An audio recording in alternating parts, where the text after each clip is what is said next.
everyone, it's me again, renewed with our Bossed Day, where we talk about family, love and lifestyle.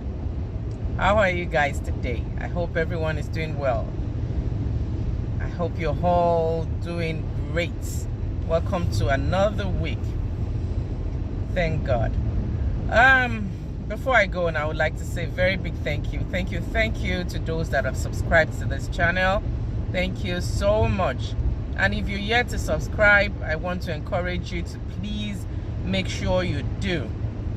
Make sure you subscribe. Thank you so much.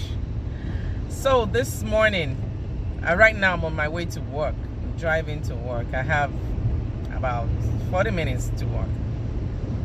But just as I was leaving the house, before I left the house this morning, I listened to a message by Miles Monroe, and I thought I should share with you guys.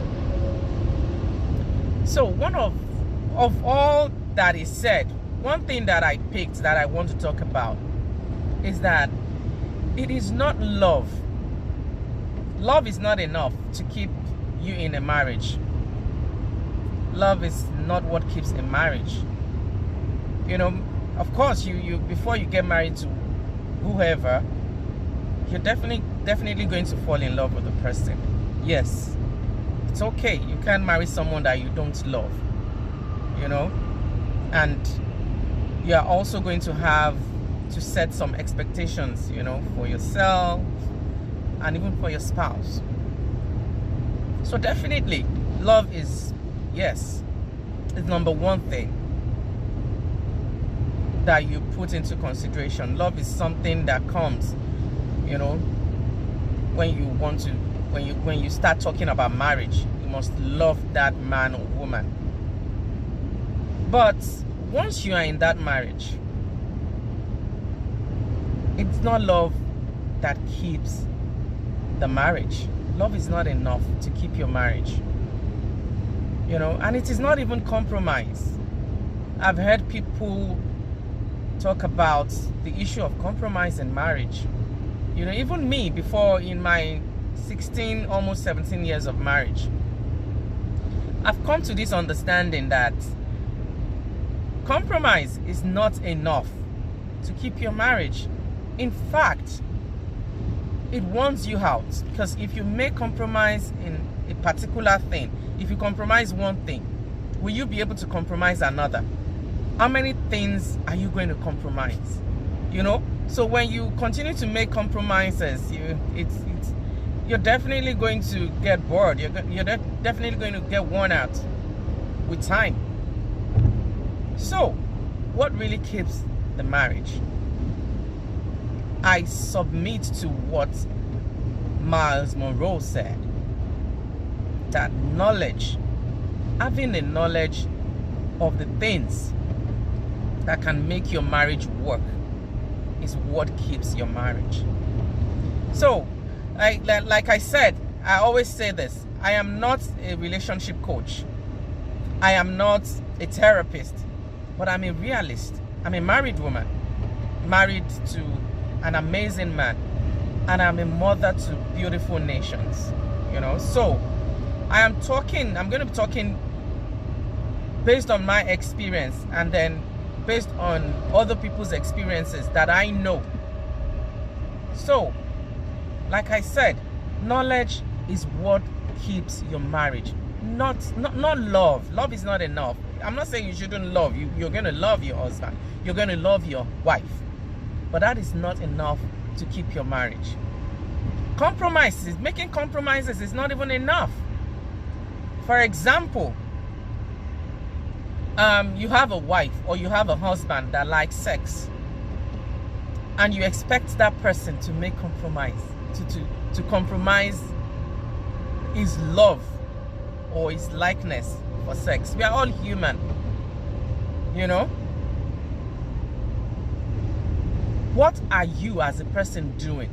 Why don't you, you know, pray to God to give you an appetite that will match your wife or your husband's sexual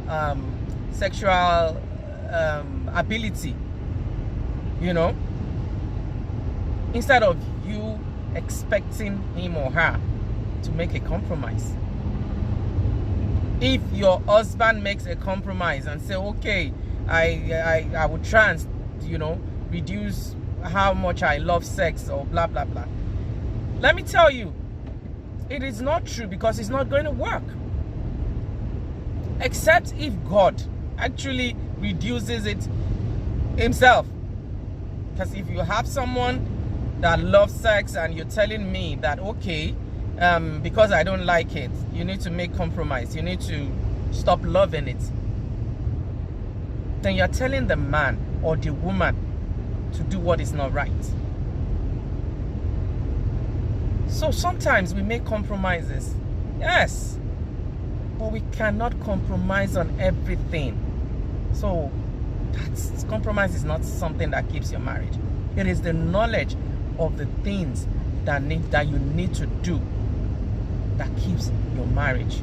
So this is the beginning of a series of discussions that I'm going to be having on this issue called marriage. We're going to be discussing money, we're going to be discussing sex, we're going to be discussing comparison, we're going to be discussing a lot of things that seem not to make marriages work.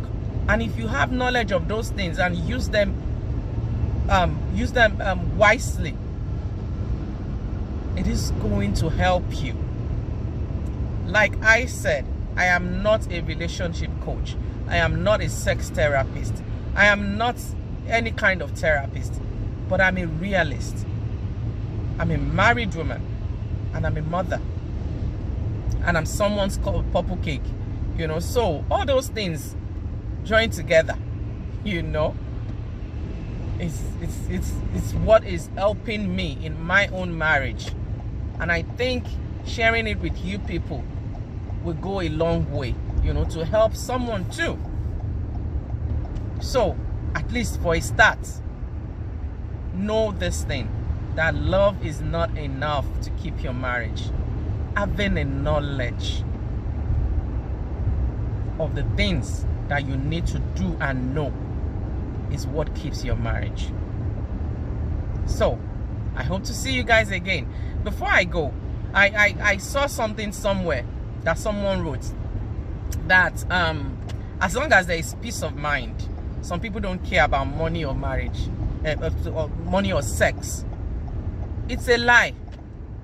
I'm telling you, that is a big lie.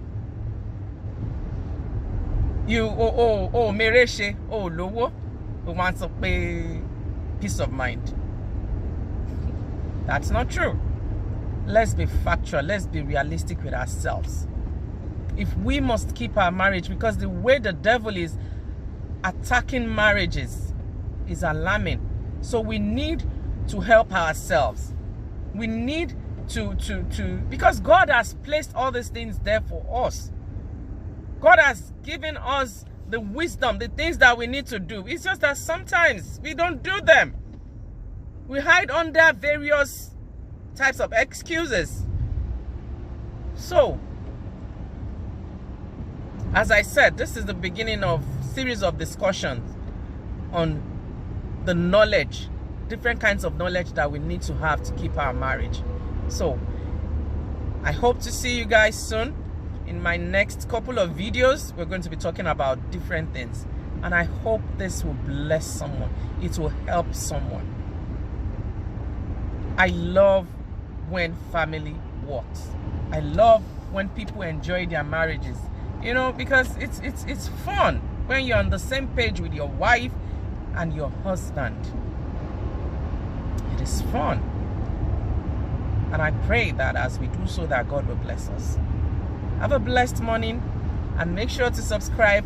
Please share with family and friends, and enjoy. Keep enjoying. Keep basking in the glory of God. Hope to see you soon. Bye, everyone.